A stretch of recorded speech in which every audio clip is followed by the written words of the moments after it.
تاریخ کی کتابوں میں ایک واقعہ درج ہے کہ ایک بدو کی دلہن کو جس گھوڑے پر بٹھا کر لوگ لائے تھے، دلہن کے گھوڑے سے اترتے ہی اس بدو نے اس گھوڑے کی تلوار سے گردن الگ کر دی۔ لوگوں نے اس سے ایسا کرنے کی وجہ پوچھی تو کہنے لگا، میں یہ برداشت ہی نہیں کر سکتا کہ میری بیوی کے اترنے کے فوراً بعد ہی کوئی اس کی پیٹھ پر بیٹھ جائے اور دلہن کی سواری کی وجہ سے تاحال گھوڑے کی پیٹھ گرم ہو اور کوئی غیر مرد اس حرارت کو محسوس کر لے۔ اسی طرح ایک عورت نے اپنے شوہر کے خلاف عدالت میں کیس کیا کہ اس کے ذمے میرے حق مہر کے 500 دینار ہیں۔ عدالت نے شوہر کو بلا کر پوچھا تو اس نے انکار کر دیا۔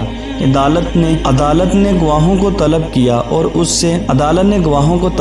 اور ان سے گواہی لیتے وقت عورت کا چہرہ پہچاننے کے لیے عورت کو نقاب اتارنے کا کہا۔ اس پر اس کا شوہر جلدی سے کھڑا ہو کر کہنے لگا کہ قاضی صاحب، میں تسلیم کرتا ہوں کہ مجھ پر میری بیوی کے 500 دینار لازم ہے، بس آپ اس کا نقاب نہ اتروائیے۔ یہ سن کر بیوی کہنے لگی کہ قاضی صاحب، آپ اور تمام حاضرین گواہ رہیں کہ میں نے اپنا حق مہر معاف کر دیا ان کو۔